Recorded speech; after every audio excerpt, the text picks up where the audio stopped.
Perfect. So, hi everyone. Thanks for joining us here. We'll get started by introductions.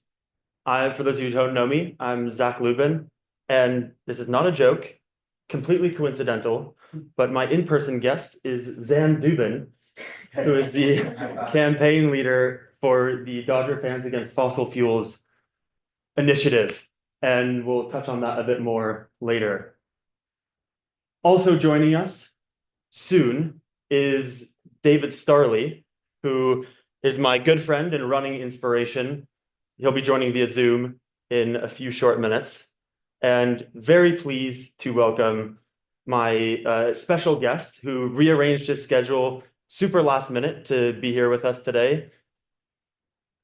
Slalom canoeist and Olympic gold medalist, Etienne Stott. And he's here on the Zoom, the one with his camera on. Yeah, thanks for being here at the end. So we'll give a little bit of a background on the overall topic. When I was getting into this space, I knew that I wanted to take climate action, be more engaged in the environmental area, but there are so many subsects and sub areas from agriculture, ocean conservation, reforestation, and technology, so many more, that I didn't know where specifically to focus. And what I did know was if we address the fossil fuel industry and those companies, that would make a difference. They're the ones causing the problems. So it recently came out that in 2023, there were 36 companies responsible for over half of global emissions. And that just shows the extent of it all. And we need to be looking at those companies directly. It is not to say that there is no responsibility on us. And Zan will touch on that later, but it's just to shift the focus back to them. In the early 2000s, BP ran a very successful campaign that was on the shifting blame away from the fossil fuel industry and onto us. So it's helped them, and we need to redirect the focus back to the fossil fuel industry. So before we get into it too much, I want to show a little clip from Badvertising, which is pretty self-explanatory, but I'm also running the Zoom, so let me get that going in 1 second. So that was just a bit on it and a little overview on the influence of sponsors. And now we will get into our first speaker. Let me allow him to unmute. My friend, David Starley. Go ahead, David.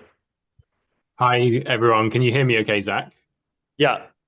Brilliant. Yeah, hi, everyone. So I'm David. I'm one of the co-founders and a director of the Green Runners, which is a community interest company, non-profit organization in the UK, registered in the UK, but we are a global community.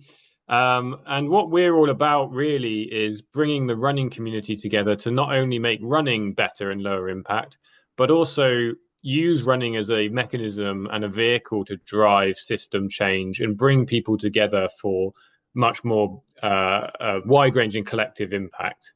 And so I'll focus a little bit in the next sort of 10 minutes on how the sponsorship equation fits into that. And then I think later on, Zach will talk about some of the successes or campaigns that we've done perhaps as well.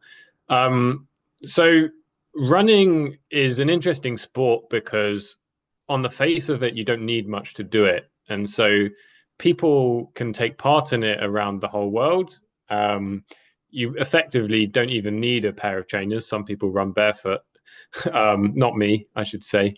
But it is almost a purest form of sort of human sport to get outside and go for a run.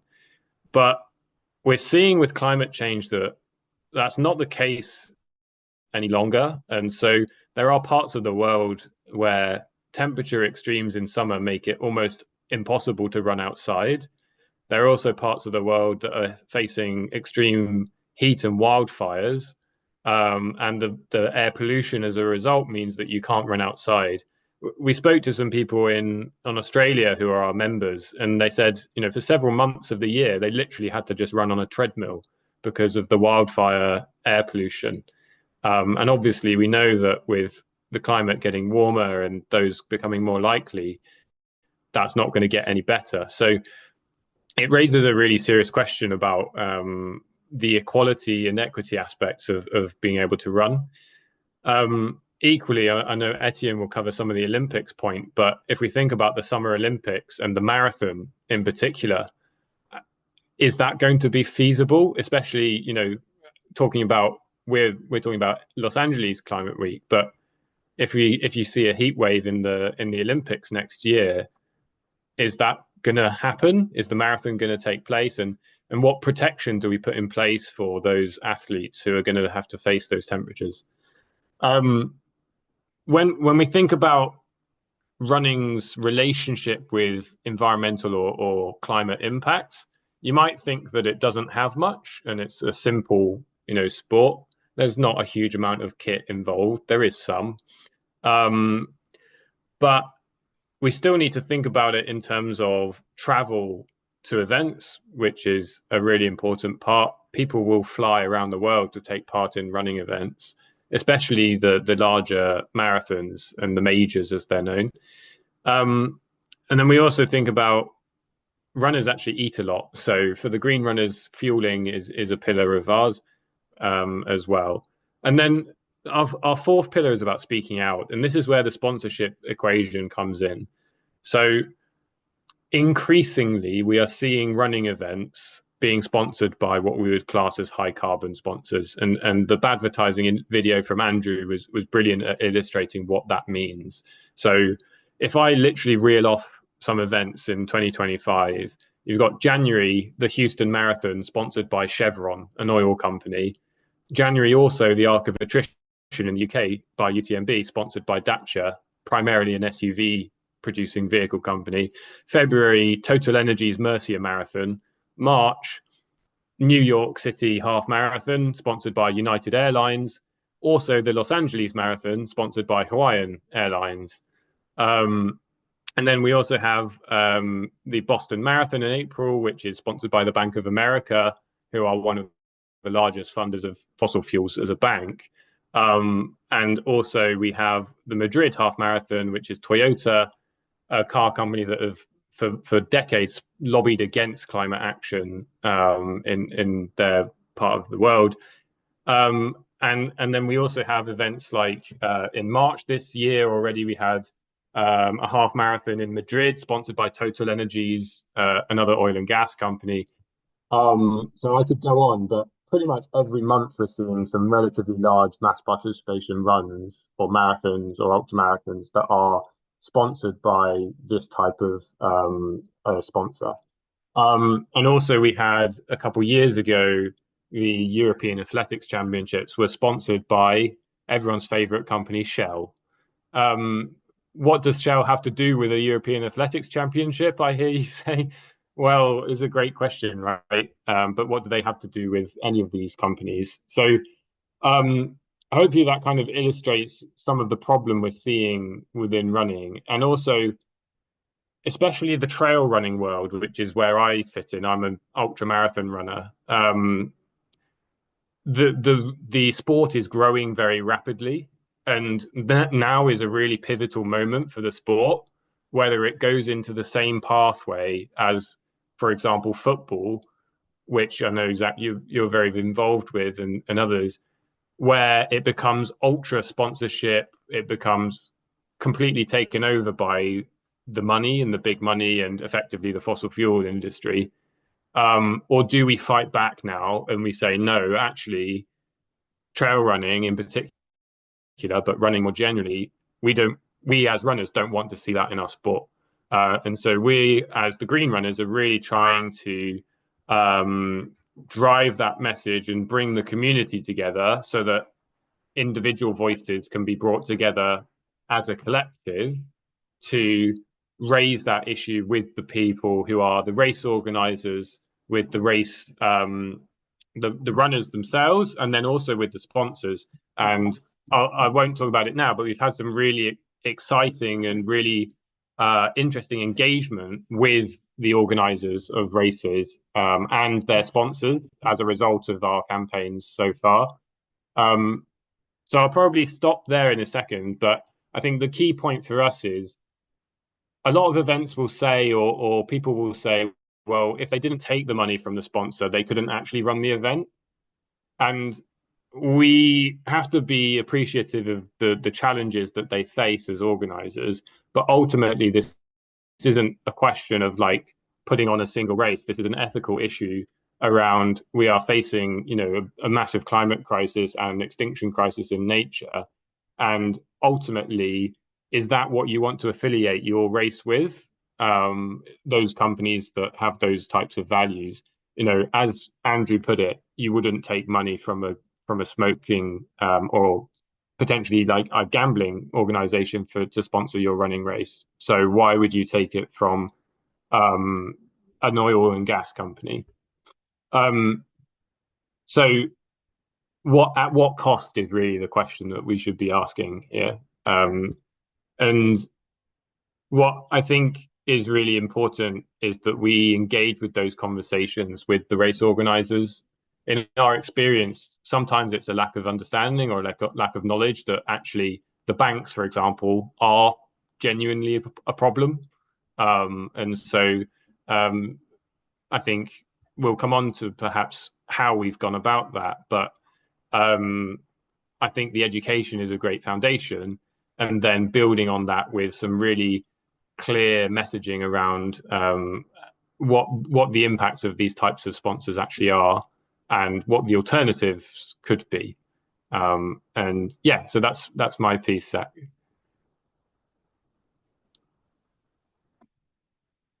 Sorry. People are clapping here. I just had to get first. Yeah, thanks, David. And before we pass it off to Etienne, I just wanted to quickly go over. I didn't do it at the beginning, but we're gonna go through the speakers and then have a short break for Q&A, or if you need to get some water for the people that are in person, and then we'll go back through some solutions. So just to keep that in mind, that we will be not just focusing on the bad things, but looking at some ways that we can try and emulate what's being done elsewhere. And I'll pass it off to Etienne now, hopefully. There we go. Hello. Yes, thank you ever so much, Zach.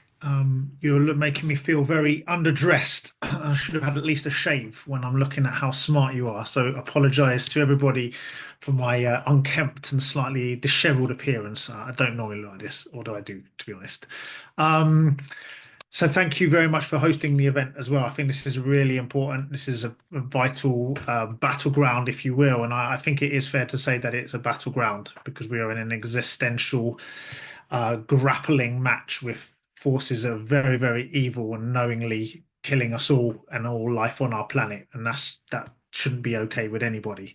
But yeah, my name is Etienne Stott. I'm an Olympic champion. That's my gold medal there. I don't know if you can see that from the London Games, and I'm from the UK, and the London Olympics, I think it's fair to say in our country, was a huge high water mark. It was a unifying, wonderful, shared, positive experience, and it has changed my life being an Olympic champion, but also, as you know, if you follow sports, it's fair to say that most people will try to explain to people who perhaps aren't from a sporting background or from different perspectives in sport that actually the destination, the gold medal, and all of that is just really a part of it, because actually the journey that I took, it took me about 20 years actually to win that gold medal from the point that I decided to try, with many ups and downs.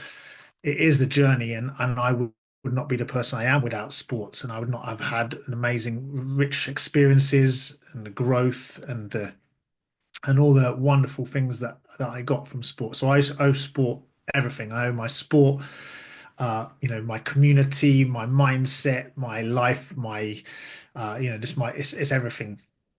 And even though now I retired in 2016, now I'm a climate activist and campaigner. I identify as such. I try to make sure that I'm claiming that identity because, of course, activists and campaigners are trying to be demonized by the bad guys. I think it's important to show that we're good people, responsible, kind, good citizens, and we are pushing back against this. So I've been doing this now, but I still feel I'm a canoeist at heart, deep down, but also now I'm doing something new. And I think it's fair to say, my sport is an outdoor sport. It's been affected massively by climate change. Events have been disrupted and cancelled. Venues, there was one of my favorite venues in Slovenia, just outside the capital, Ljubljana, was completely destroyed. And the nation's training base, all its archives from all its records from years and years were swept away in massive floods that really messed the country up for a long while and, set back, the sport and set back the country very, very significantly in Slovenia. It's just an example, but I think it's worth just having a little bit of a moment to consider, to square up against this challenge because sport, I believe, is a very radical pastime. In sport, we set ourselves a target and we try to take the shortest and most direct route from where we are to where that goal is. And that to me is a fairly good definition of radical. A radical means getting to where you're going as crisply as possible. And for me, um, we need to know what we're facing. There's no point in training for a marathon if you've managed to convince yourself that marathon's only 10 miles long. You're going to fail. You're going to struggle. We need to know what we're facing. And, we are talking about extreme weather affecting sports, but much more widely, we're going to see the secondary effects of climate change and nature loss affecting communities. And sports are rooted in communities. Athletes come from communities. For example, there was earlier last year, there were floods in Brazil. Several of the Brazilian athletes chose not to participate in the Olympic trials for Paris 2024 to look after their communities, to stay home and rescue people in their towns that had been flooded out. So sport is going to be affected not only directly through climate change, but also indirectly as countries become destabilized. There's going to be more wars, famines. How can athletes go and compete in sporting events when their basis, their foundation in their homes is being eroded and being degraded? It's going to be very difficult. And I think there's one fact that I found really shocking despite being quite immersed in this. And this was Julie Dufus who's a sustainability manager from the IOC. And she's quoted in an article saying that she works with 206 countries in the IOC, the International Olympic Committee. And by her reckoning, up to 20% of those countries may be not existing in a kind of functional sense by 2030. And that's like being kind of slapped around the face by a wet fish. That's very strong words. And I'd like to speak to her and find out a bit more about that, but it's scarcely believable. But this is real. We're not talking about business as usual. What will the Olympics and what will major sports event look like with a background of this sort of destabilization and destruction? And where I come from, I'm a co-founder of a group called Champions for Earth. I'll probably talk about that a little bit in the second section. But the truth is that the sport has this huge power. It has the power to reach people. It has the power to connect on a very deep level emotionally, bind people together in emotional experiences and into feeling wonderful and amazing things. And that gives it its power. And the values of sport are just a microcosm of a little part of human existence, but they reflect some really fundamental things about what we as civilization hold to be important. For example, sport is about fair play and a rules-based system. We have a pursuit of, to a great degree, truth, like numbers and results. Those things do not lie. They tell a particular story. They tell a truth, an objective truth. And sport is about human potential. It shows what human beings are capable of. And it's very much around youth, and I suppose not necessarily youth in terms of age, but that attitude of adventurousness, of joy, of exuberance, and all those things, vitality. And in fact, all of those things are being knowingly corrupted by the fossil fuel industry, by its enablers in the finance industry and insurance industry, and by other highly polluting players such as airlines and vehicle manufacturers. You know, it is profoundly unfair. There is no fair play in the climate emergency. It's affecting people horribly in very disproportionate ways. This is about disinformation and misinformation, deliberate pulling the wool over our eyes. And it is a betrayal of all people alive today, of all life on Earth, of especially the young people who are practicing sports, who are thinking about what they would like to do in the future, when those companies that I've just described knowingly are eroding the basis for anything of those dreams to happen. So it's very, very uncomfortable, but I think it's really important to generate some degree of outrage and absolute disgust at the way that the power and beauty of sport is being corrupted shamelessly and intentionally, and very, very consciously and deliberately by these organizations. And we should not be okay with that. And the fact that sport is very vulnerable to this, you know, the sport is being bought for pretty much pocket change, right? Some of these companies are enjoying, you know, absolutely extraordinary profits due to the cost of living and changes in geopolitical finance flows and all that. They're making an absolute ton of money, and they're just throwing a few little bits of cash out to some sports, and they're getting all the benefit of that. They know the power of sport, and we have to reclaim that power towards reclaiming the values that sport really stands for, which stands for life and beauty and joy, and those things actually that are some of the most powerful and beautiful expressions of humanity.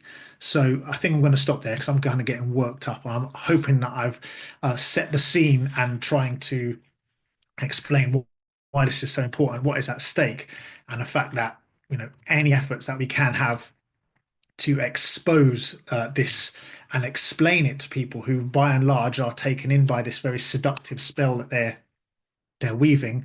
Everything we can do is actually really, really important and very, potentially very powerful, because it can reach many, many people. So I want to say, yeah, thank you for listening to me. I hope I've not gone on too long, but hopefully that's been useful and a good contribution. Thanks. Thanks, Etienne. That was great. Yeah. We're gonna move on to Zan now, and she'll begin while I get her PowerPoint presentation up. Hi, everybody. Should I look at this computer, by the way? The audience, Hi, yeah. audience. Super. I have to say, grateful to be here today. Grateful to hear Etienne and our other speakers, and very grateful to Zach. I've been sitting basically at my dining room table, which is my desk, for over a year, working on this Dodger campaign. And I feel very isolated in a sense, even though we have 28,000 signatures on our petition.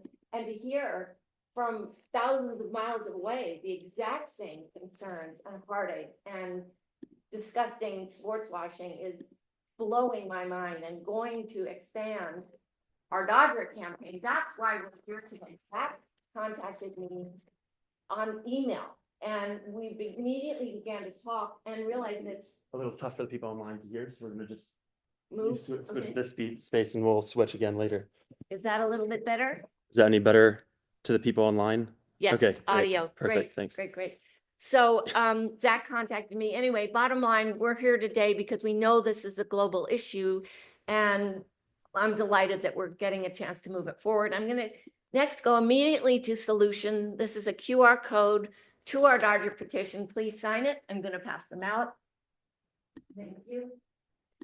And I'm also going to jump right ahead and say, not only does big oil and fossil fuel, of course, killing the planet, climate change, human health, biodiversity, but they have what? A lock on political power. That's probably the number one issue we have to be really concerned about. And they have for decades. And we know, am I getting political? Who's in office now? And anyway, and how he was elected. We calculated it was recently, it was a record amount that went to elect. So anyway, Dodger campaign. I'm just going to cover the fundamentals. I'm a former LA Times reporter, by the way, and I've had a communications company since then, just so you know who I am.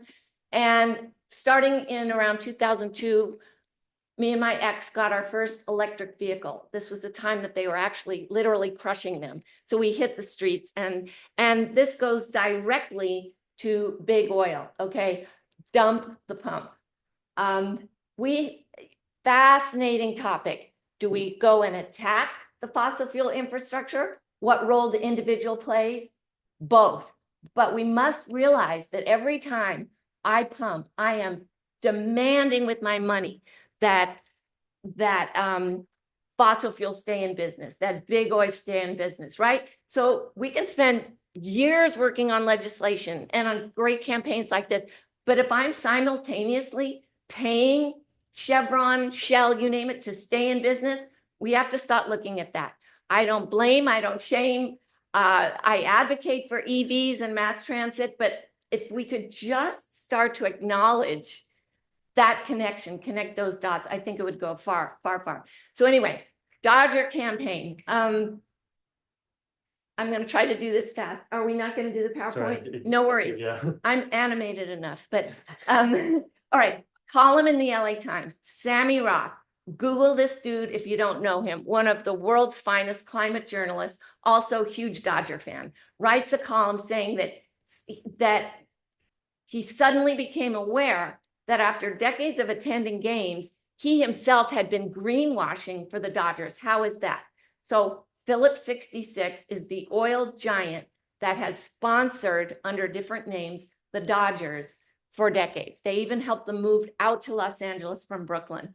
They own the 76 gas station chain, and that's that blue and orange logo that you see all over Dodger Stadium. I want to talk about how pervasive and invasive and pernicious this is. Yeah, you see the logo all over the stadium and the batting warm-up box, but the Dodgers sell little enamel pins, very adorable, even Hello Kitty with the 76 logo. Does anyone here know what a rally towel is? I'm learning so much about sports. So it's this little towel that they hand out when you go to a game so you can wave it, and it has a 76 on it. You go to 76 gas stations around LA, there's Dodger banners on every single pump. Here's the worst one. Ready? Someone mentioned like this deep level of greenwashing. In Wilmington, which is about 30 miles from here, there's a Phillips refinery. They covered one of their giant multi-ton tanks to look like a Halloween pumpkin, a jack-o'-lantern. And it's been there for years. And what do? Every year at Halloween, they invite families to drive through a refinery. And then I did it. And when you reach a certain point, and they throw caramel, corn, and candy into your car. Cute, right? Sweet. And how does this relate to the Dodger? There's another giant multi-ton tank that's wrapped in a Dodger jersey. All right. They don't currently fund this particular refinery in it. They don't have any sponsorship deal, but that Dodger jersey is still there. So you drive in, you get your caramel corn, you see this Dodger jersey, and what do? You have this sweet, literally sweet association with fossil fuels. And it makes you feel, oh, I love my Dodgers. I call it a cellular level of greenwashing because you're literally ingesting this stuff. So that was the worst that it got for me. Anyway, so Sammy writes this column, and I had previously done a really cool campaign where we got Disneyland, which has this stinking gas ride called Autopia. Really fun for kids, right? But I think it's, okay, Disney come after me, deadly, because the attendants stand there for 8 hours a day. I'm probably going to go long, so I'm going to try to go faster. But inhaling these fumes, they're, 5 feet from tailpipes. So we went to Disney and we said, you have to electrify the ride. And Disney said yes. So huge victory. It'll be, they claim 2026. Yay. And hey, dreamers out there, don't ever think you can't do stuff.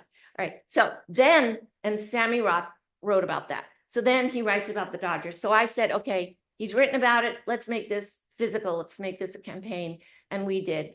And Move On developed a crush on this campaign. We initially just through email started to gather signatures. And here's what it is. Our goal is to get the Dodger owners. Like, we're not going after the players per se. We're going after the owners. Why? Because they're the ones that make the deals. We want them to drop their sponsorship deal with 76. I'm sorry, with Phillips 66. So that's our goal. So we have the 28,000 signatures, and we've had 2 protests at the stadium. Then a really awesome thing happened. One of our state's most prominent politicians, Senator Lena Gonzalez, she's out of Long Beach. She happens to be the state Senate majority leader. She wrote a letter of her own at our urging to Mark Walter, chairman and owner of the Dodgers, to drop the sponsorship. Okay. I wanted to say real quick, I lost my train of thought there. Yes, some of the co-owners, I really, again, grateful to be in the company of the people on this call, because it's hard to fight. Some of the 2 other co-owners we're going after are Magic Johnson and Billie Jean King. These are idols. I remember where I was standing the day that Magic Johnson announced he had AIDS. I mean, he has done so much for the community. You know what I think? I don't think they're connecting the dots. Billie Jean King is out front on environment. She's among us, warriors. I don't think she realizes. And we've already gone over the association that, why do we call it greenwashing? Again, when you go to Dodger Stadium, you're in a great mood, you're eating a Dodger dog, bad for the environment, vegans among us, right? But you're feeling good, you're cheering your team. And, I've even had another senator say to me, oh, what's the big deal with the logo, but again, it's multi-layered. So anyway, I don't think people are connecting the dots, and that's what we're here to do. And we're going to have our next, protest at the stadium, big plans. It's awesome because we can reach, tens of thousands of people at once. We got killer media coverage. I was even in the Daily Mail. You guys out of Europe would know. You know what we call it here? The Daily Fail. I'm sorry, but they're real clickbaity, and it's what do they call it? Tabloid. But they actually came up with the best headline. They said something like, Dodger protesters ruin the game opening day, and we did, or we slammed ownership, and we are trying to do that. So we're going forward. I'll share a secret plan that just has been evolving. I won't share too many details, but we actually want to see if we can write a new law to prevent what's going on at Dodger Stadium. Think of a pharmaceutical ad, and then I'll wrap up, that you see on TV. Oh, I have to mention this. Who knows about the recent Greenpeace, what's the opposite of victory? Defeat. Horrible deal. The oil company that they were protesting against, the pipeline, the oil company, I've forgotten its name, they won the case against Greenpeace. Really bad. I saw last night and all over the weekend primetime ads for that oil company on my television. Pernicious, pervasive. So this is what we're up against. We want to try through UCLA actually to develop some new legislation, like a pharmaceutical ad. You walk into Dodger Stadium, all the effects of emissions should be, you have to read right there: asthma, cancers, premature death, right? So we're going to try to make that happen. I'm going to leave you with this. Again, we have to go after the big guys. It's all about the big guys. They have a lock on the political power that hampers our efforts. But if we cannot pump gas, please, please, please try to not do that. All right. It's mass transit. walking, carpooling, and I am an electric car advocate. And guess what? There are many brands on the market. There's not just one, and I won't even name the name, but it's highly controversial right now. And I don't knock it either, but that's a different discussion. But please, please, please, at least start to connect the dots. And thank you again. It's an honor to be here.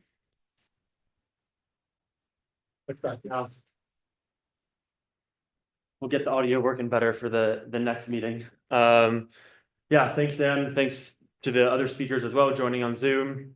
And I also wanted to throw in on top of the public transportation and EVs and walking, cycling, getting more into that now. So everybody get on their bikes.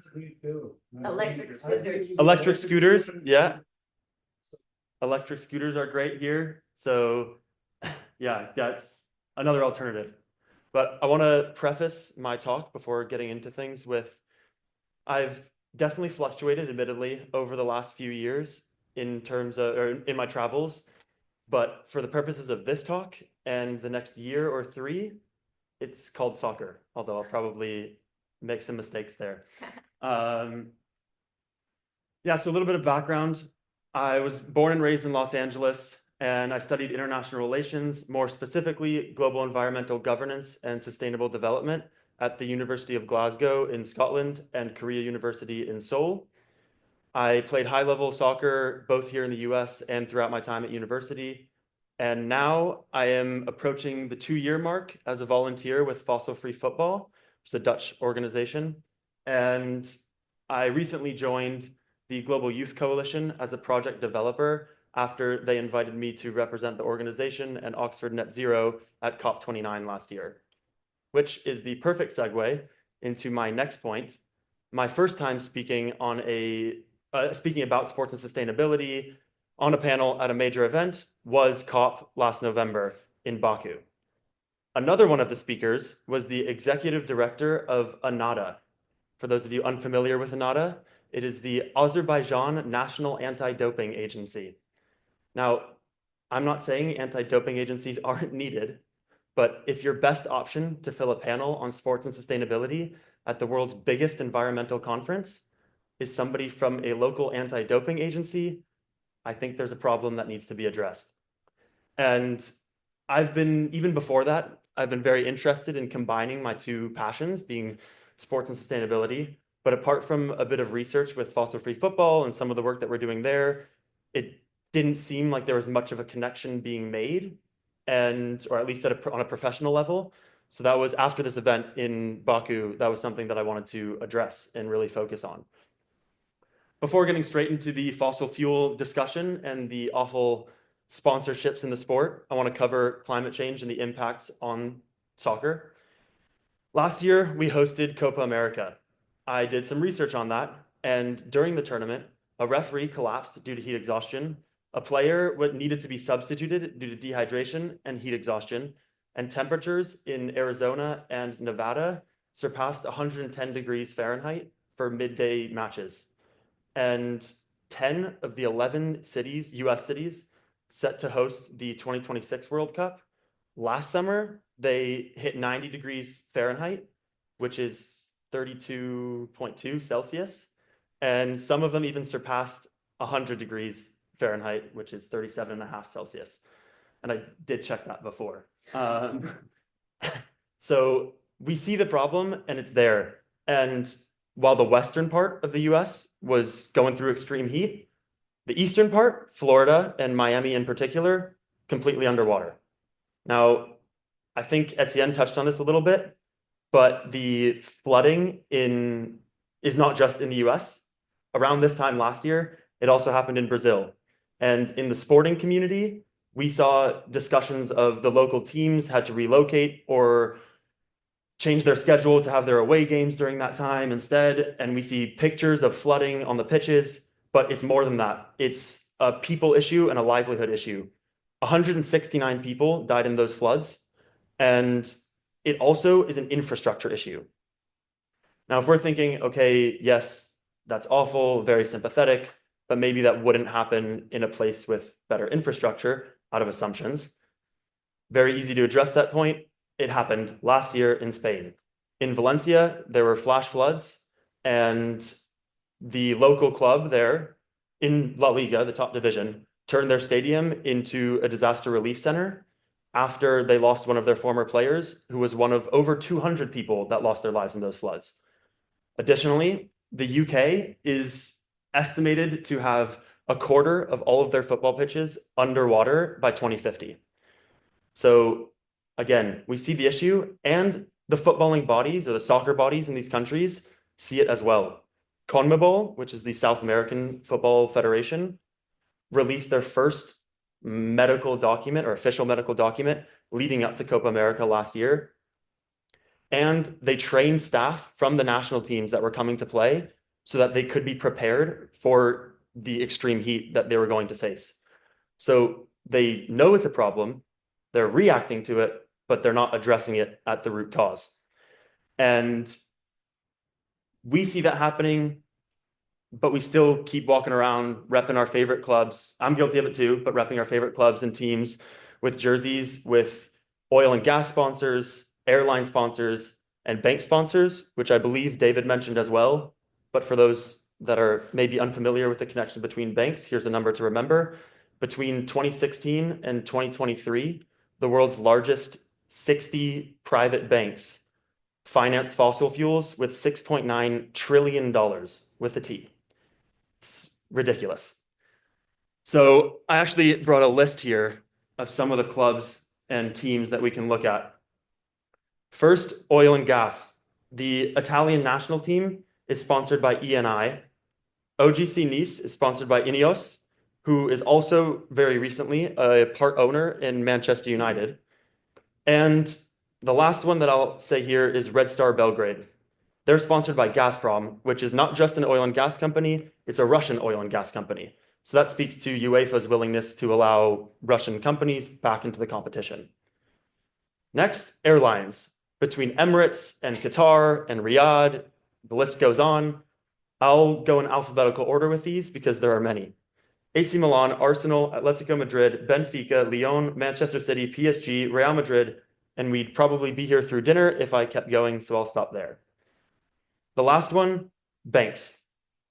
Both the Dutch and Belgian national teams are sponsored by ING. The English national team, as of last year, is sponsored by Chase. And the most egregious one in this discussion, I would say, is Liverpool, because of the example that I will give now. Star forward Luis Diaz is from Barrancas, Colombia, and he represents the largest indigenous community in the country. Very nearby is the largest open pit coal mine in South America. And that coal mine has had irreparable damage or caused irreparable damage to the surrounding community and environment. And how does that relate to Liverpool? You guessed it, sponsorship. Liverpool is sponsored by Standard Chartered, which is a British multinational bank that has financed and put $7.5 billion to the owners of that coal mine. So while Luis Diaz's family and friends and community are suffering because of this, he is wearing a jersey every time he plays and trains that basically promotes it. So the last one is the most important, FIFA. There's not much else to say. I assume most of us here already know it, but FIFA, the world's largest footballing, soccer governing body internationally in charge of everything, the Club World Cup, which is this summer, World Cup next summer, they are sponsored by Saudi Aramco. Earlier, I mentioned that there were 36 companies in 2023 that caused over half of global emissions. Saudi Aramco was number one on that list. And FIFA also claimed that their last World Cup was carbon neutral, which we can all laugh at, I think.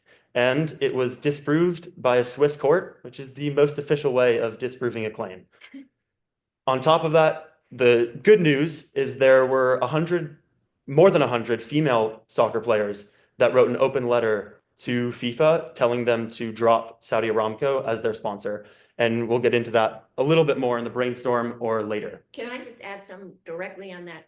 On the way here, on the radio, heard an ad that Bank of America is sponsoring FIFA in LA next year. So great. Another sponsor. Hopefully everybody online heard that, but Bank of America is sponsoring Also. soon. Yeah. Yeah. And so all of this together, and it doesn't even touch on the short haul flights. Wrexham, for anybody that's watched that, coming to the forefront of that discussion. Yes, I understand people have the argument of, oh, player comfort and timeliness and whatever you want to get into there. But if you're driving 30 minutes to the airport, taking an hour and a half flight, driving 30 minutes from the airport, and that doesn't include security, whatever other checks you need to go through, that's not that much better than a train or a bus that practically goes door to door. And the point is, we should be making these alternatives happen. So I want to come stateside before taking the break and jumping into any Q&A. I did a little bit of research, so if anybody here, anybody on the Zoom has more knowledge about it, feel free to jump in and share.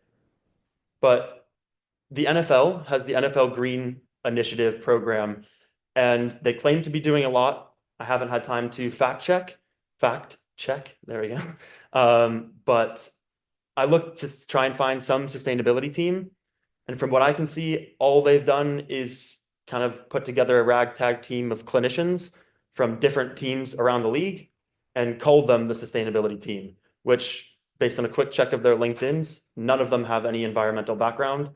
So not great.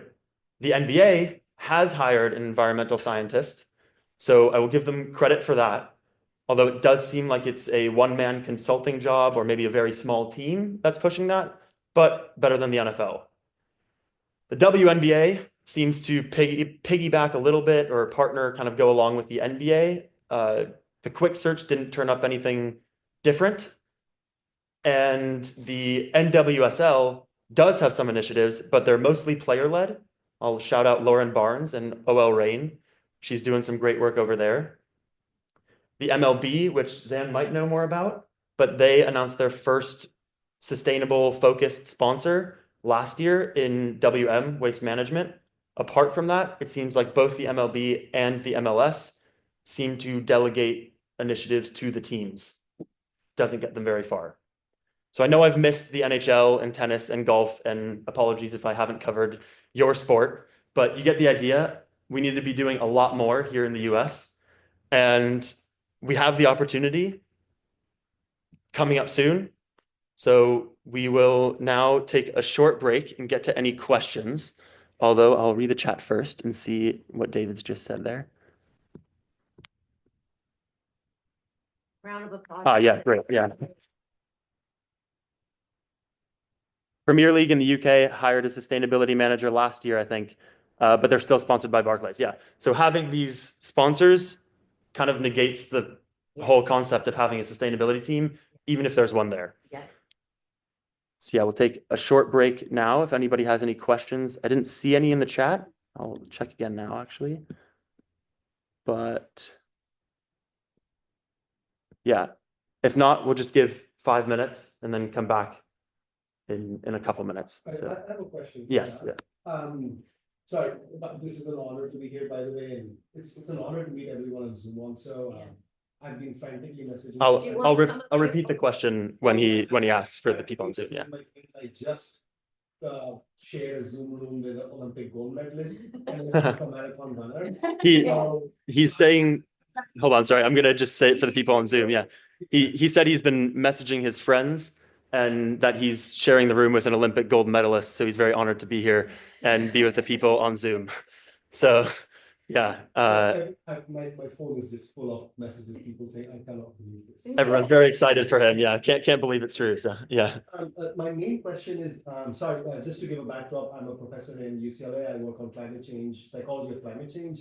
Okay. I'm just wondering, the strategy and thoughts about it. Like, at least in the US, if something is brought up about banks and airlines, I completely subscribe to that. But I think there will be just a pushback by people like, then what can be a sponsor? Who can be a sponsor, right? Yeah.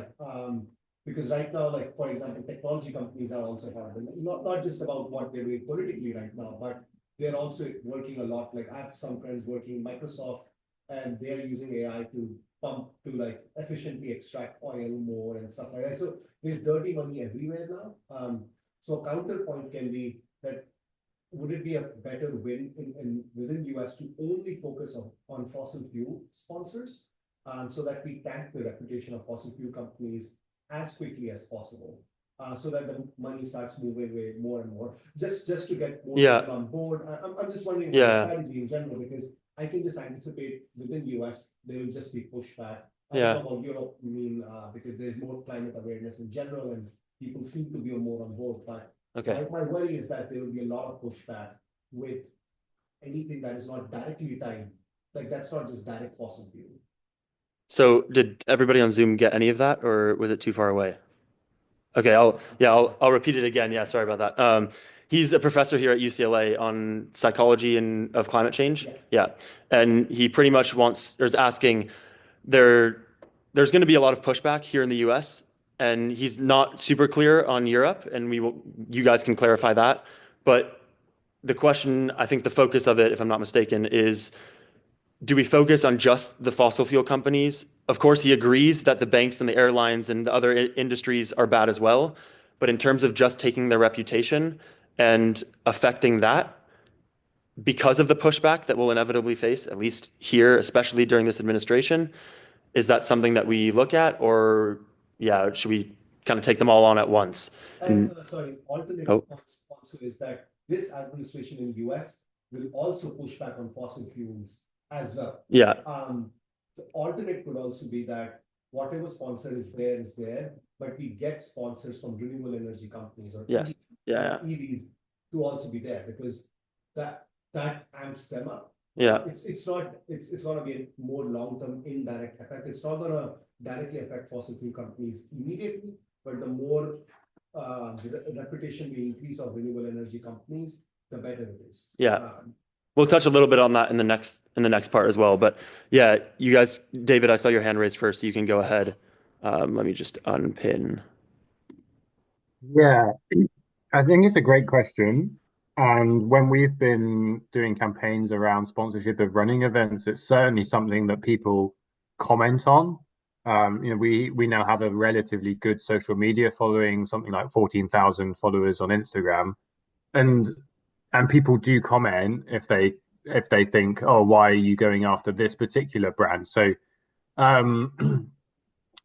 my view is that we should target the highest impact sponsors, as in the ones who are the worst. And that, for me, is obviously oil and gas companies, but also the top fossil fuel sponsoring banks, financing banks. And I deliberately say top because there are some banks which are either generally okay or actually doing somewhat good. And there are websites and resources for which ones are better than others. But financial contribution to oil and gas projects is so important. I would definitely keep them in. These projects wouldn't happen without the bank's money. Equally, I think that there still is a role around airlines and SUVs, but it's slightly harder to get people engaged in that, because I think they find it more difficult because it's something that they personally interact with in a regular basis. So they will be taking flights for their holidays, and so they say, why are you going after an airline? And obviously that's not the point. It's about promotion of that high carbon activity rather than saying, no, you can't go on your holiday once a year. So I think that the question raised is valid. One example that I'll just give, which might be worth looking at, is what the Pro Trail Runners Association have come up with. So this is effectively like the FIFA Pro organization for the trail running world. It's a relatively new thing, but they have set out what their red lines are on sponsorship of trail running events. And they've said, these are the things that we absolutely will not accept as a Pro Trail Runners Association. These are the things which are sort of amber, we'd rather not, but we're not going to, throw up in arms about it. And so I think that by being clear on what's the red lines, it helps all of us who are campaigning to stay focused, because I think you're right that there is a risk that we go too wide in this, and therefore lose some of the target. So yeah, I just wanted to share that. Etienne, you're probably after me. Yeah, we'll go to Etienne in a second. Sam, I see your hand raised. We're going to finish answering this question, then we'll come to you. Etienne, you're good to go. Hopefully oh, there you go. Yeah, shall I chip in then? Yeah, so I suppose I agree with David. I think I would look at it in a slightly different way and look at the platform that is being used rather than who is using it. So I would say it's particularly egregious when you see, say, the Olympics being used by Toyota. So I think David's absolutely right. There are absolutely some worse players, and there are some much more flagrant and outrageous abusers of sports power than there are some others. But I'd also say there are some just such disgusting examples out there that you should, for example, Toyota have lobbied consistently behind the scenes and are sponsoring the Olympic Games with electric cars, but it doesn't take any work. You can again look up on Badvertising's website. They have an expose about what Toyota have been up to. So I would say you should go after wherever the spotlight is brightest to a certain extent and try to make that connection and try to expose it, because the whole point of greenwash and sport wash is that they are trying to mask and obscure what they're up to, when a really well told story, a really well explained and simply explained connection between the impacts of this sponsor and the impact on the sport, and or the impacts, or the values that this sponsor claims to hold, the values that the community, the sport community, holds dear, and the mismatch and the distance between them. That is the uncomfortable thing for these organizations, because they are putting millions in to try and tell a story. And if you can tell a contrary one, or disrupt that storytelling process of theirs, then I think that is well worth doing. And I think it is easy to tell that story quite often. It's just whether or not you'll get the exposure on it. So I would say, yeah, my particular, well, I can't even begin to say which I hate the worst. I hate Ineos. I hate the fact that Team GB, my former team, is sponsored by British Gas, which has been profiteering on the backs of shivering British people for those last 2 years in our cost of living crisis. And I also really, really dislike the airlines that sponsor so-called green tours, like, for example, Sail GP, a sailing race league that goes around the world promoting how amazing flying is, when it's clearly completely bananas in this time. So anyway, I'm going to stop there because I just can't stop once I get started about greenwashing. It annoys me too much. Let's see. I agree with everything that's been said, but also I think the brilliance of the Dodger campaign, it's focused on one team and one oil company and one subject matter. It's kind of like there are many whales around the planet that are threatened, right? But when one gets beached. So from a psychological and communications point, again, communications, I think there's real magic in singularity and purpose. Also, I wanted to say, Zach was mentioning like MLB, NFL, all of that stuff. There is an organization I'm not fond of. It's called the Green Sports Alliance. And like it, you know what? Nothing is black and white. And for instance, the Dodgers do recycling, and the Dodgers have done good things with millions of dollars to help inner city children as well. But so the Green Sports Alliance helps teams and sports go green, but they present themselves as all of their members, like MLB, like NFL, all of them, NHL, all of those associations as climate champions, as green champions. The Dodgers are a member. So what are we talking about here? It's so easy to get, sort of this both sides, and we really have to keep focusing on the things that are greenwashing and the things that are not. Yeah, and then just to go off that, I agree. I do think that getting the Green Sports Alliance involved would be great, and leveraging that message, or at least making the organization there aware of, like, it seems like they're not aware of the discussion that we're having here in this room and on Zoom. So maybe presenting it to them and see where they stand, because they do have the connections, and like David said in the chat, actually, it is about the storytelling. So it's kind of, I think there's a little bit of balance between greenwashing and positive storytelling. And I think having those discussions, what we need to say. But yeah, the only thing that I would add is that's what we're here for. Hopefully after this session, some of us will stick around a little bit and we'll get a brainstorming session going and kind of seeing where we want to take this to the next step. And then we'll go from there. But yeah, now I want to go to Sam. Yeah, there you go. Great. Thank you, Zach. This has all been really, really great, really informative. I agree a lot with what Etienne said. I think that sort of took a lot of the sort of points I was planning on making. But I think my 2 cents would be, I think the approach of talking about, bad sponsors and bad influences that are then great sports washing sort of your audience of beloved Dodger fans, and, trying to incentivize them to perhaps go in an EV manner, or a more a carbon friendly sort of transit system within Los Angeles.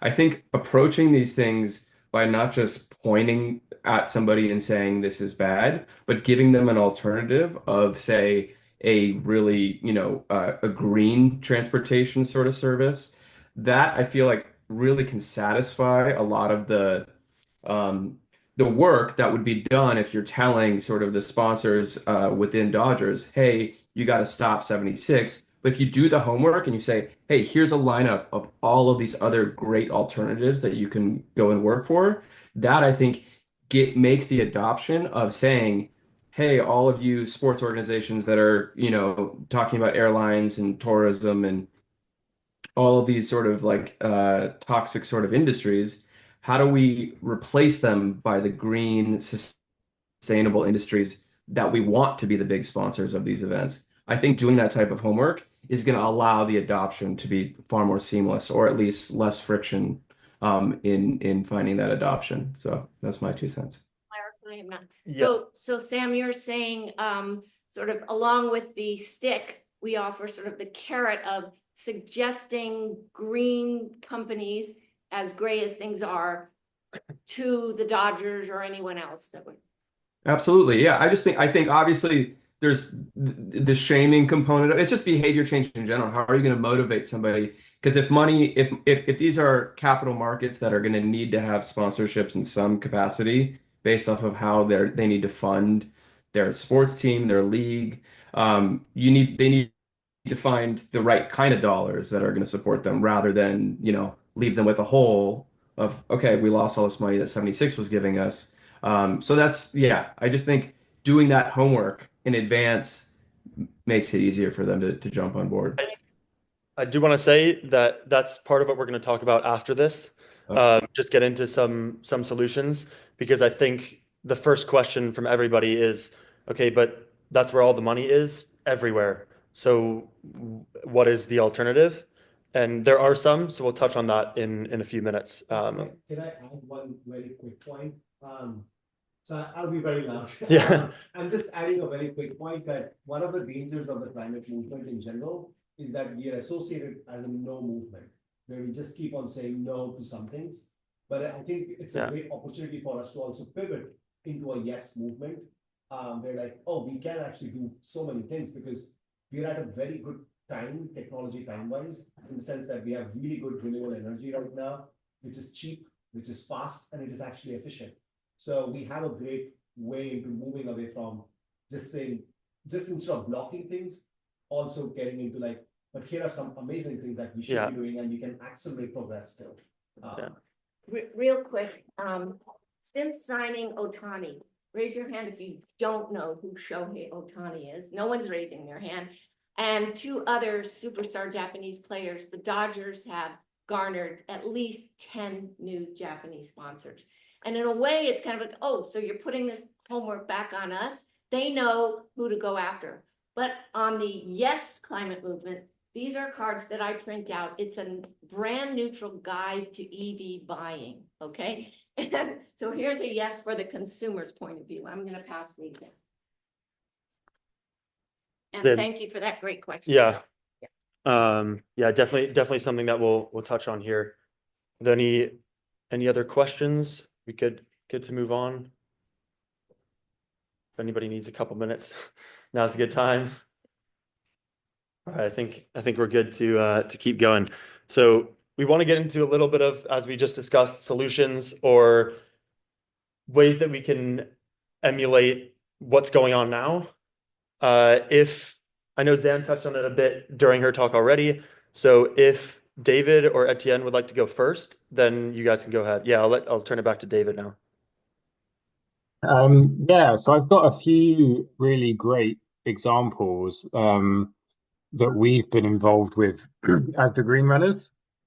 So the first one that probably not many people in the room will know of, but yourself, Zach, will be aware of, and Etienne, I think you are as well, is we did a campaign that we called DUTMB, or dumb, in other words. We tried to play on the words. So UTMB is the largest ultra running race in the world. It gets a very large spotlight on it and has started to get mainstream media coverage now as well with the growth of the sport. And it's also a very historic event in that it's been going for a number of years, and it was founded by like a family who never had the intentions to grow it into this Goliath event. Anyway, UTMB as a company was purchased by the Ironman Group, which is also owned by, I think, some form of like hedge fund or something. So you can imagine that their interest is primarily in profits. They then announced, I think this was 2024, 2023. They announced that Dacia, the European car manufacturer, would not only be a sponsor, but they would change the name of the race to the Dacia UTMB. And whilst we didn't particularly like Dacia being involved as a sponsor, given that their primary products were sports utility vehicles, and at that time they didn't have any electric cars at all, actually making them the headline sponsor felt like an attack on trail running. And we didn't have to start our campaign before the noise had already begun. And there were a lot of people who already were speaking out about, is this the way that we want the sport to go? So we took the decision to launch a petition. We ended up getting over 2,000 signatures to that petition, with many of the elite trail runners, including Kilian Jornet, who is one of the world's best, arguably the best, signing this petition and saying that they didn't want the UTMB to be sponsored by Dacia as the headline sponsor, particularly. And this was done about 4 weeks before the race actually was due to begin. So you can imagine that the race organizers are very busy at that time. We got a message from them asking us to meet with them the week before the race. So we had a phone call with them, and my colleagues shared their frustrations around the sponsorship, and they listened, but obviously changing things there and then wasn't going to happen. They did follow up with us a couple of times after that. And more recently, there's been another follow-up. They did actually drop Dacia from the headline sponsorship in the year after, and it switched to Hoka, which is a running brand, which obviously they still produce a lot of stuff, but is much better. I think we would all agree. However, Dacia is still a sponsor of the series, and if you look at any of the live streams of their events, like the one I mentioned in January, the Arc of Attrition in the UK, during the live stream of the race, you get ads for Dacia SUVs, not only SUVs, but petrol and diesel powered ones, not even their electric ones. So we still haven't quite achieved the end goal, but I think it shows that, you know, this type of petition can work, and it can get you meetings with these types of people in a short period. The next one I want to just share briefly is relevant to North America, but actually more so Canada.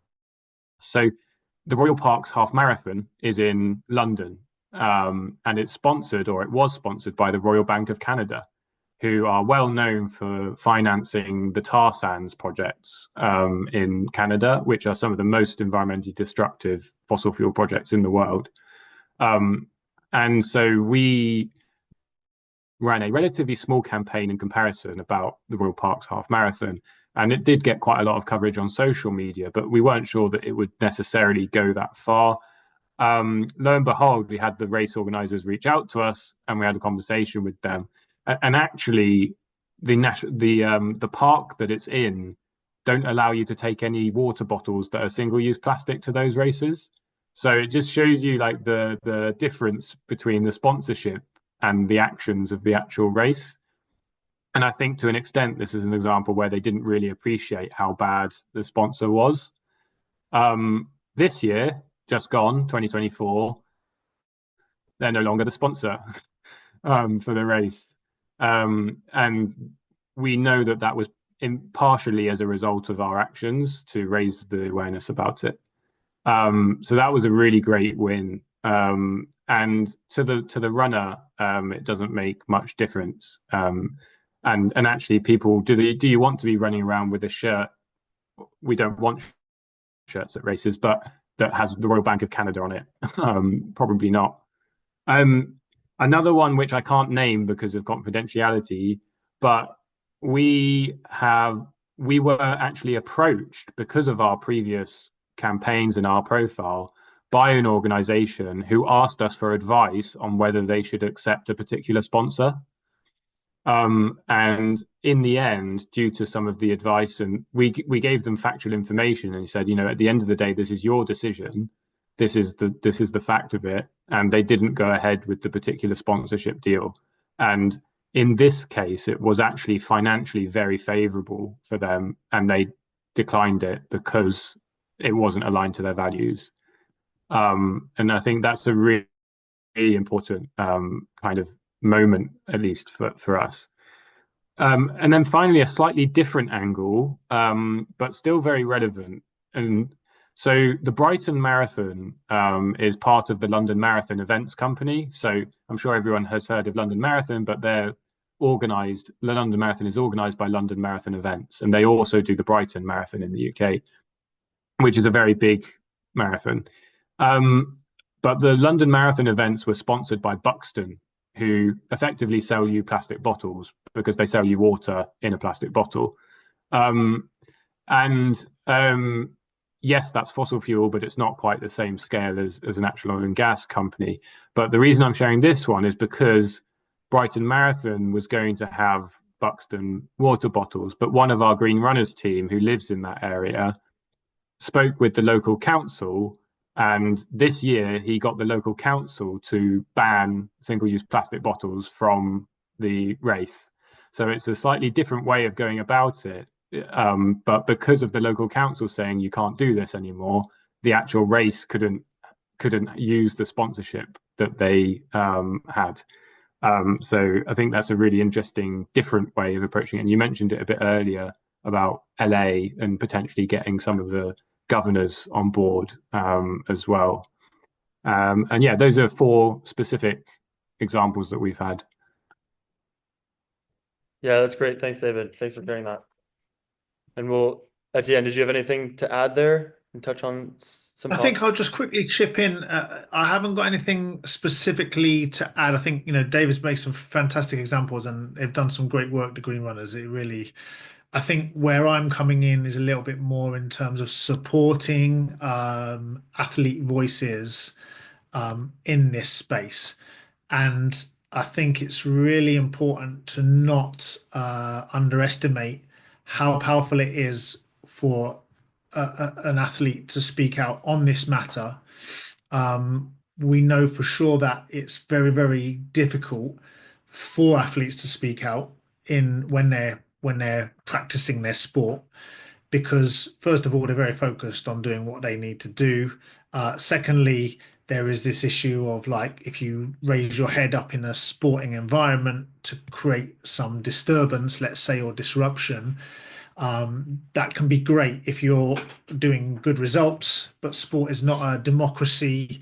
It's fair to say, even though it looks like a meritocracy, it isn't very often. It's about who gets on well with the powers that be in sports, and you can be really good at what you do. If you're causing a bit of trouble, when the wind turns, you can find yourself very much exposed and in trouble, especially in certain sports where you're relying very much on the subjective judgments of people selecting you, taking you on. So the athletes who are in sports are very silenced, and there are very few that are prepared to really speak out and tell the truth. And they're worried about biting the hand that feeds. And the main issue, of course, is that people are accused of hypocrisy. And very often, elite athletes are essentially the ultimate hypocrites, because their lifestyles are really compromised, if you would put it like that, in terms of the amount of impact that their lifestyles have, that their ambitions and that their work essentially entails. So current athletes are very difficult to engage. And you do get fantastically brave ones that do. Credit to anyone who speaks out when they're doing their sport. What I think is really, really important if you're doing campaigns is to try to find people who've retired from their sport. Their voice is exceptionally powerful, because once they've finished their sport, they can then feel a bit more liberated from these forces. Very often they're still kind of company people, they're kind of conforming to the brand, but they have this ability to claim and to authentically communicate about their love for their sport, their concern for the future of the participants, which are the future of the sport. They can also communicate authentically about the fans, and they can also communicate authentically about their personal concerns, because they're less restricted. And sports people have huge traction, certainly in the UK, and I would say around the world. I know that this is a massively politicized and polarized thing in the United States as well, but you're still speaking to people essentially who sports people very often bridge divides to a certain degree, although I suspect the divides are too great right now in the United States. But so I would say it's very important to try to find, nurture, and support and calibrate your campaign, if you're doing so, to the level that a respected current or former athlete will be willing to participate in it. So we would say very often with Champions for Earth, the things we do, we try to work out what is that comfort zone boundary. At what point will the athletes or the former athletes say, actually, I can't say that, that's too close to the bone, or I'm worried I'm going to damage my reputation, or whatever, because you will get people just not able to support that. And that's a shame, but you've got to live with that. So I think that's one really important element. And I think the other thing you really must do is to try to, yes, David, is good point as well. So the IOC recently had a letter received to all of the incoming, well, all of the candidates for the new IOC presidency. And a very good friend of mine and other campaign group called Athletes of the World coordinated a campaign to bring 400. They brought 400 Olympians and a great many of the flag bearers. So these are iconic individuals in their country for their Olympic team, to communicate with a letter directly to the candidates for the IOC presidency to say, we need you to take this seriously, the issue of climate and nature loss. And basically, you must try to encourage, they were very, very, very clear that the next person elected should be taking this at the next level. And that kind of brings me to my kind of final point is, I think we have to be very, very clear that we cannot entrust, or no, that's not quite the right word. We cannot abdicate our responsibility or put the responsibility onto the players and the fans, because very often the organizers and the powers that be, the people who hold the levers of power, say, "Oh, we can't do anything without without the fans, or we need this athletes to speak out." And I'm going to swear here, I think that's absolute bullshit. That is like basically saying, like we hear very often in the green space, "Oh, we need to educate the kids. The kids need to hold our feet to the fire." That is absolute bullshit, because the kids do not have the power. The people who already have the power are the people who've got the responsibility to tackle this. And in sport, they might claim, "Oh, we need the governing body to say this, or we need the international body, or we need the international over governing body to put." If everyone's trying to cower and duck behind, but what we need in these times is leadership, and we have to appeal and support, cajole, challenge those who hold the levers of power, whether that's at club level, whether that's at an organizational governing body level, or even an international governing body level, to point at them and say, "You do have the power, you must use it, because if you're not using it, you are supporting the status quo, which is basically supporting the villains that are killing us and everything on Earth."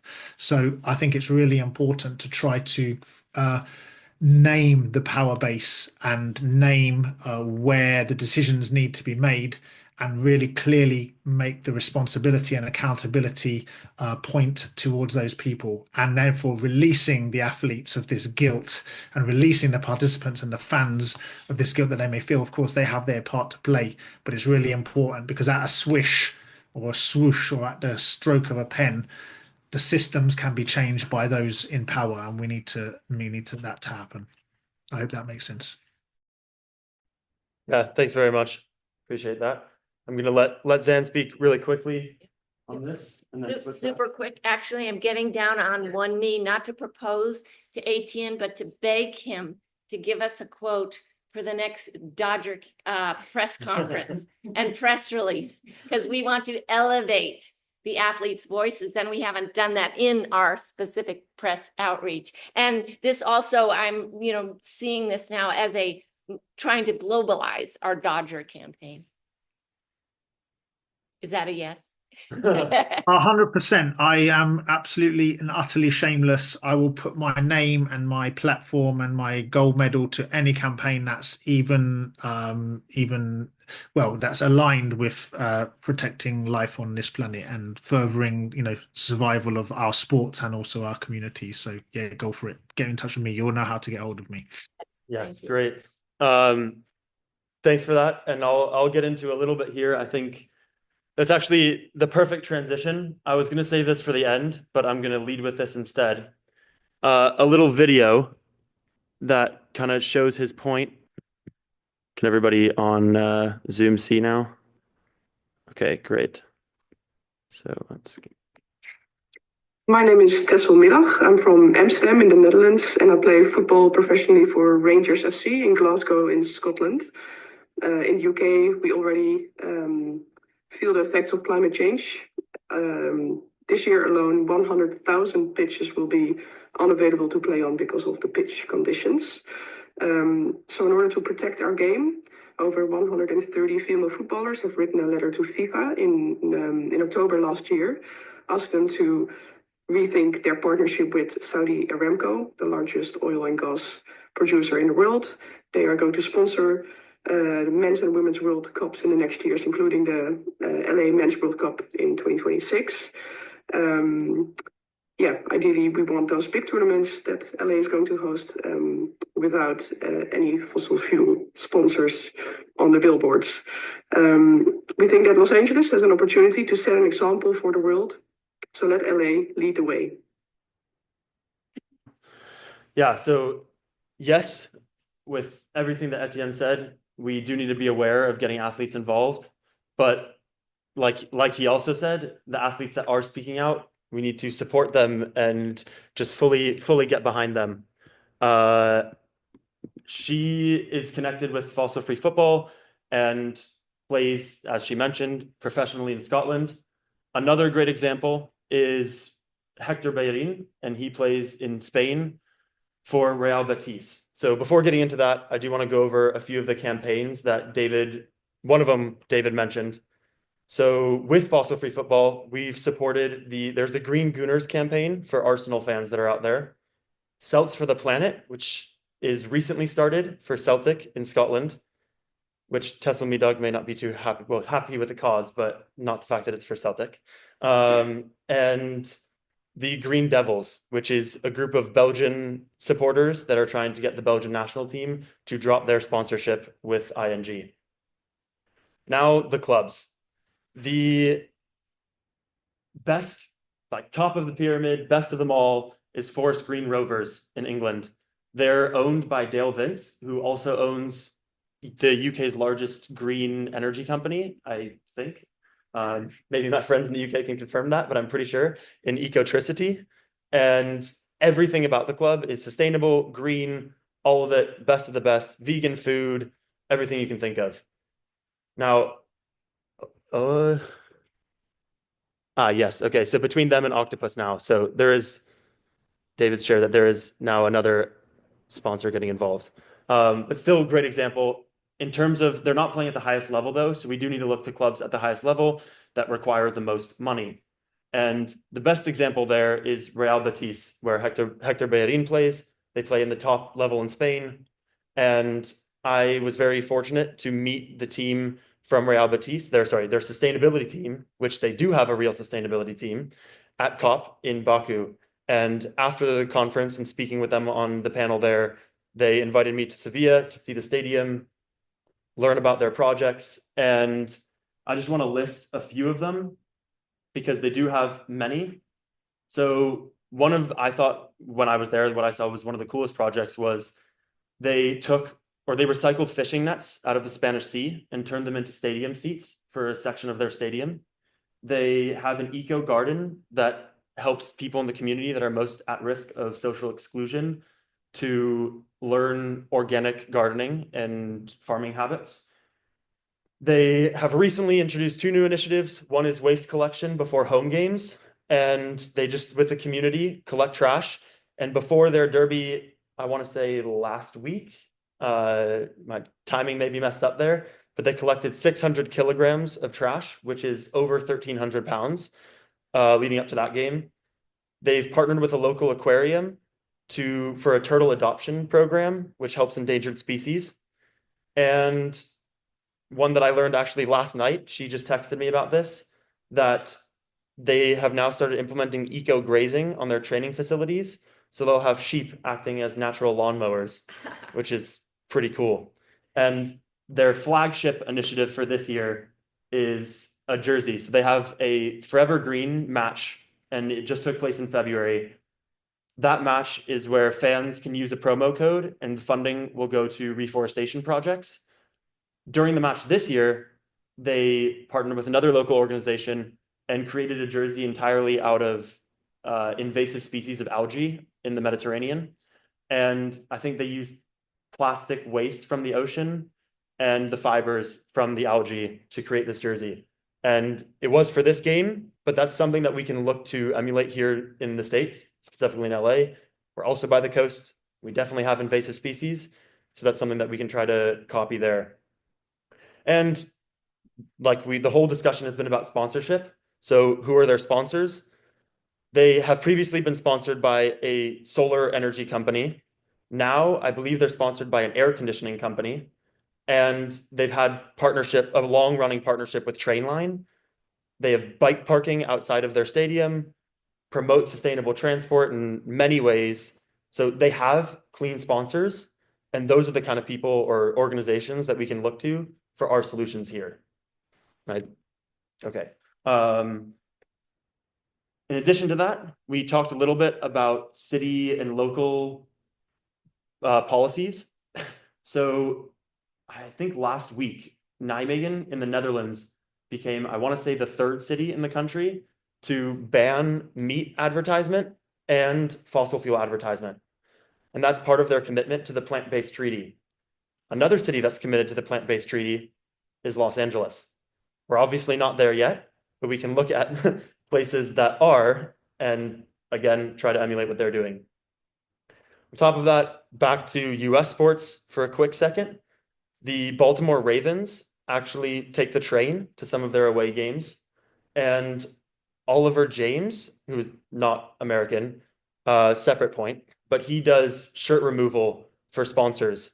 So both the Ravens and Oliver James, we're not 100% sure and don't want to say that they're doing it for environmental reasons, but we can take these practices and make them environmental.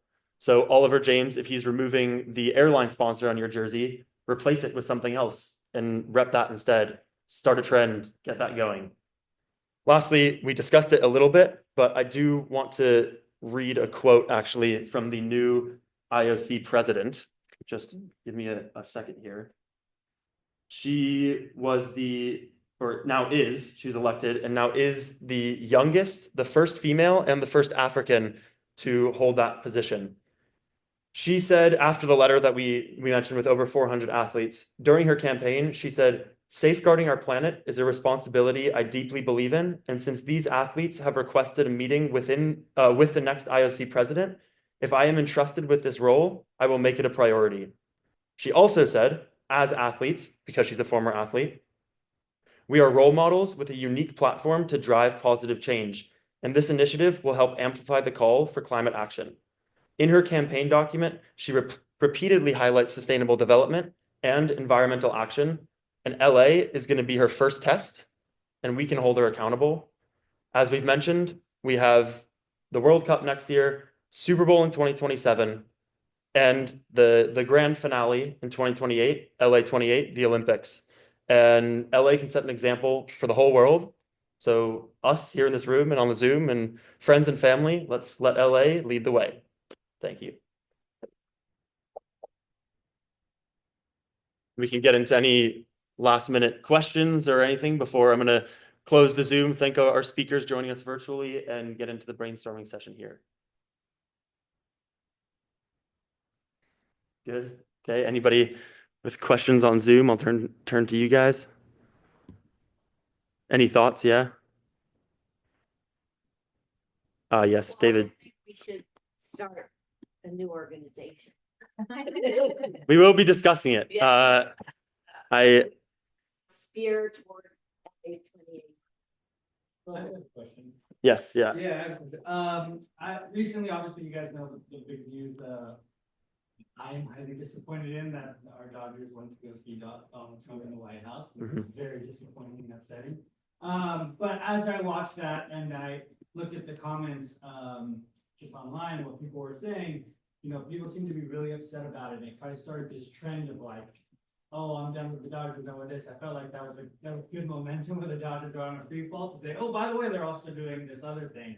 But what somebody said in there, which I thought was really interesting, which is like, they kind of mentioned your campaign and someone responded, it's hard for me to take it as serious when, you know, and I'm not downplaying it, I think it's amazing what you've done, but when I have 27,000 signatures and one game can hold over 50,000 people. So what is that like when you see or you think about something like that? What do you think about that comment, and then B, just like how do you why is it so hard when yes, every day they're filling, when there's 100+ games and they're filling it with 50,000 people? Why is it so hard when most people, like, you could still be a fan and still hate oil? Why is that so hard? And just in sports in general, why do fans aren't able to just push in that direction easier? And before you answer the question, for the people that didn't hear it, it was about the Dodgers, how the Dodgers have visited the White House a few days ago. Yeah. And kind of like we can build off that traction of the people going, oh, why are they visiting with Donald Trump and they shouldn't be, and try and push that a little bit more, hit them while they're down.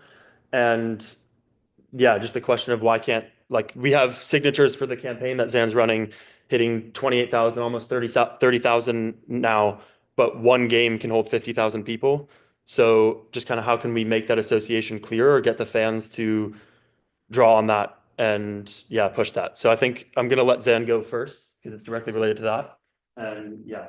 And what I heard in the question too, and thank you, was criticism of our campaign a little bit, like you only got 28,000 signatures and 50,000 people go to every single game.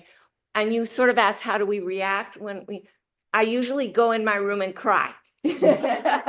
I mean, let's be real. No, No, we're up against enormous odds, right? And yet individuals can do so much. And I'm just thinking of the decades that big oil has been telling us all, that we can't do this.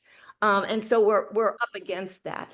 But I would just quickly leave you on this. So that the Disneyland campaign, okay, it was me, my dinner table, my ex-husband, and my two mangy cats. And we went up against Disneyland. And I'm not tooting my own horn, even though I am, but we got Disneyland to say, yes, we're going to electrify that ride that opened in 1955.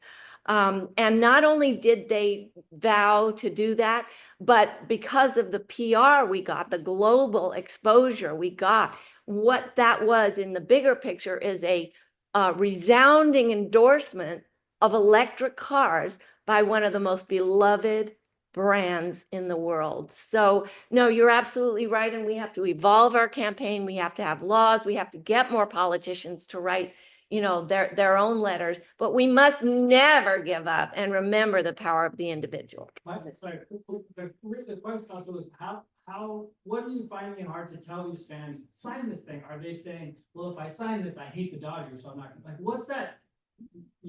I find no contradiction in that there's 28,000 people, and we also have targeted, as Etienne said, we're not targeting the players, we're targeting Mark Walter, the owner, and the other owners. So I haven't gotten a lot of that feedback. I hope I'm interpreting your question, though, that Dodger fans are feeling a contradiction, but we do need more of them, which is why we keep showing up there at Dodger I Stadium. think just spreading it, like getting the word out there more and letting more fans know. Can I just jump in? 29,000 signatures is a huge signature. Sorry, I'm very pessimistic. People do not give a fuck about climate change. Americans do not care about climate change. Am I being loud enough? I know. Yeah. Sorry. I want to You can come up if you want and speak directly to the. Yeah. There you go. Yeah. Hi. You can finally see me. I just wanted to say, like, 29,000 signatures, like, I'm blown away because seriously, I'm absolutely blown away. I've been doing this for a long time. People might believe in climate change, but people do not give a fuck about climate change. And Americans do not care about climate change. It's at the bottom of the voting list. So, even liberals do not care about climate change. So the fact that 29,000 people have actually willingly signed a signature is honestly a really big deal, which actually speaks to the power of the campaign and the simplicity of the campaign, because it's targeting the Mark Walter guy, basically, because it's targeting one specific person. And also, I'm assuming you're doing online campaign and you're standing outside of the stadium and stuff, right? People don't pay attention to someone protesting and what they're protesting for. So especially when it's run by like one individual, one company, kind of thing. I mean, the only protest probably that came to close was the Palestinian protests around campuses and stuff. But there was a lot of push from like TikTok, social media, and like it was a huge coordinated campaign kind of thing. So just to give credit, I want to say this is a big number. And I want to keep that in mind when we're thinking about it. Like, it can actually lead to a proper change. Yes, agreed. Oh, give me 1 second. Yeah. Sorry, was it comments about this? Because Americans don't, because we umbrella it in such a complicated, it's like, yes, climate change is like, okay, what sector? And then people go, Exactly, yeah. What do you mean? Yeah. Because with sports, what I think, with NIL, like conference realignment, UCLA is in the ACC, the Atlantic Coast Conference. The joke is now the All Coast Conference. Yeah. Right. And then UCLA gymnastics, probably the best in the nation. It's not, doesn't make any money. Like, it may be a little bit, but a lot of programs are going to go under. And the double add on Vic's point, why Dodger fans don't double think. I think LA Times did this last year. It's a mile walk from the closest metro station to downtown Chinatown at night to Chavez. Yeah. Like, then you double add on that Dodgers don't own the parking lot. So it's a pain in the ass just to get to Dodger Stadium for a game. So there's no viable downtown transportation. You have to walk a mile, then up the hill. There is an express bus though that the Dodgers run from Central Station. Yeah, so like there's one, well, I went to school in Sonoma State where there was tons of options to go to San Francisco and Oakland. Yeah. And they would tell you, you are saving $120 personally and then X amount of emissions on the fare ride and then to the terminal. So just trying to find a way, public transportation, because that's what's the main issue with the Olympics is gonna be. Yeah. How can we move not only athletes, but the fans through all across Los Angeles? Because you gotta remember Los Angeles, you can drive 3 hours north-south or west-east, you're still in the county or the city of.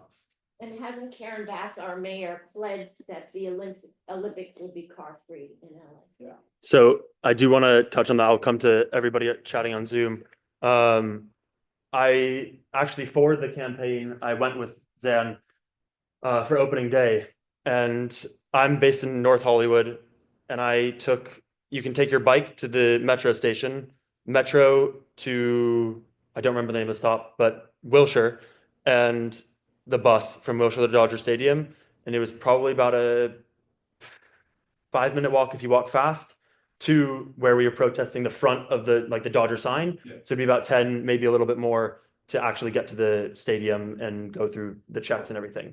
But it is possible. And I think they do need to do a better job of promoting the free shuttle. You don't have to pay. You have to take the metro to downtown, and it's open for everybody. People take it. And small plug, I don't work for them or volunteer with them, but LA Metro on Instagram, great content.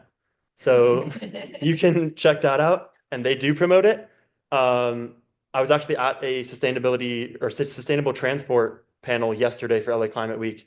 LA Metro was there, someone who works in the mayor's office and someone from Etienne, which is the Anaheim Transportation Network.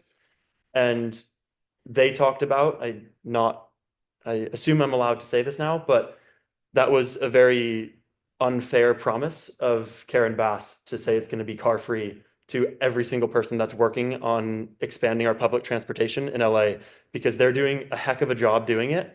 It's of course going to be slow and frustrating, but being in the room yesterday and in those discussions, it is in the works and it will happen.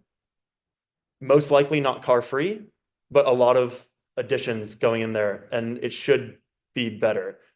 The issue with Dodger Stadium is, like you said, the parking lot is not owned by the Dodgers. That's a whole separate discussion. Yeah, not going to address that now, but I'll turn to Etienne now. Sorry for the long wait there. No, not at all. I think it's really important that you're already getting to grips with what's going on with your in your campaign. I just wanted to hark back slightly to something that was said earlier, and I think this is about talking about the kind of sustainability. How do you sustain? How do you battle on against what is a really brutal time in this, for this movement, for the environmental movement, and for anyone, I would argue, who has some sense of care and kindness and compassion, finds it very, very difficult right now. I think sport, again, can tell a story. We can use the values of sport, which are just a simplified expression of human values, right, of civilizational values in many ways. Sports has been used over many, many years and time to, release the energy of human beings, like conflicts and also expressions of joy and creativity as well. So sport can communicate ideas that are important to us battling this situation now, really, really simply. So, the ideas of sport about, rules and rooting for the underdog, who battle, you battle for the right thing in sport. You battle because you want to battle. You don't battle because you think you're going to win. You battle because you want to battle. You compete because it's the good thing for you to do. And trying to invoke these kind of deeper values, the spirit of sport, both inwardly to the campaign, to the people who are running and organizing but also in communicating outwardly to people you're trying to appeal to invoke the values of sport, I think is potentially really useful, because people can relate to those, there's what, the climate comeback, or we're in extra time and we're down, but the best teams, the best athletes will always find a way to fight back, and to all these sorts of ideas, narratives exist in sport. If you can connect them and repurpose them into the stories that we need, I think that is potentially very useful and can work, as I say, inwardly and outwardly, in this time.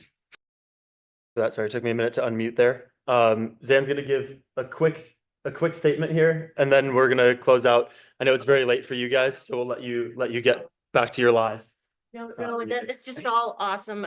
I was just going to say, because we were going to touch on this non-sport greenwashing. Ballet is my thing, but ballet is a direct kind of parallel to sports. It's storytelling, it's human emotion, it's the endurance we need to keep these campaigns going. And one of the most famous theaters in the world in New York City at Kennedy Center houses New York City Ballet, which is one of the world's biggest ballet companies. It used to be called the New York State Theater.